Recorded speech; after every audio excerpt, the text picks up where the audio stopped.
Assalamualaikum warahmatullahi wabarakatuh. Halo semuanya, selamat datang di channel aku. Di video kali ini, aku akan memaparkan materi yang berjudul Esensi Peserta Didik dalam Perspektif Filsafat Pendidikan Islam. Peserta didik adalah manusia seutuhnya yang berusaha mengasah potensi supaya lebih potensial dengan bantuan pendidik atau orang dewasa. Sementara itu, secara terminologi, peserta didik berarti anak didik atau individu yang mengalami perubahan, perkembangan sehingga masih memerlukan bimbingan dan arahan dalam membentuk kepribadian serta sebagai bagian dari struktural proses pendidikan. Dengan kata lain, peserta didik adalah seorang individu yang tengah mengalami fase perkembangan atau pertumbuhan baik dari segi fisik maupun mental maupun pikiran. Jadi kawan-kawan, tujuan pendidikan itu di suatu bangsa atau negara ditentukan oleh falsafah dan pandangan hidup bangsa atau negara tersebut. Pengertian peserta didik dari sudut pandang pendidikan Islam. Yang pertama, muta'alim. Muta'alim adalah orang yang sedang diajar atau orang yang sedang belajar. Muta'alim erat kaitannya dengan mu'alim karena mu'alim adalah orang yang mengajar, sedangkan muta'alim adalah orang yang diajar. Kemudian mutarabbi. Mutarabbi adalah orang yang dididik dan orang yang diasuh dan orang yang dipelihara.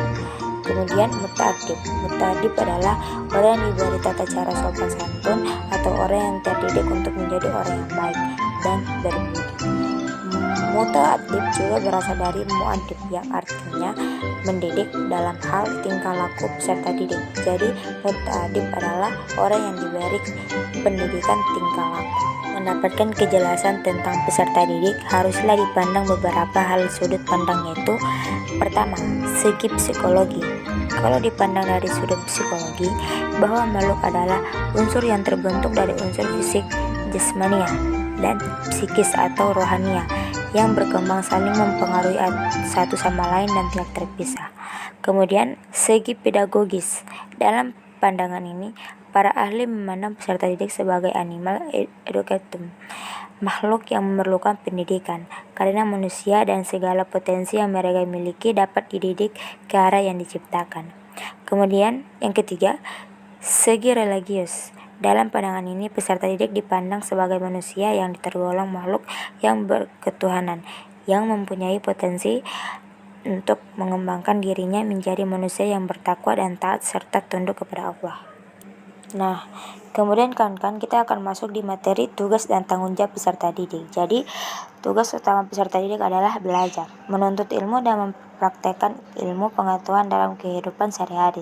Sebagaimana juga Rasulullah menyatakan bahwa menuntut ilmu merupakan kewajiban setiap muslim dan muslimat. Terus juga kebersihan anak dididik ditentukan oleh 3 hal yang mendasar, yaitu sikap anak didik yang mencintai ilmu dan para pendidiknya, dan sikap peserta didik yang selalu konsentrasi dalam belajar, dan tumbuhnya sikap mental yang dewasa dan mampu menerapkan ilmu pengetahuan dalam kehidupannya. Kemudian juga Al-Ghazali memaparkan kewajiban peserta didik antara lain, yaitu peserta didik atau murid wajib membersihkan jiwa. Al-Ghazali menyampaikan bahwa dalam menuntut ilmu, peserta didik wajib membersihkan jiwa sebagai syarat keberhasilannya belajar. Yang kedua, peserta didik haruslah memusatkan perhatiannya secara penuh kepada studinya dan jangan sampai tergantung oleh urusan-urusan duniawi. Ketiga, peserta baru menghormati guru.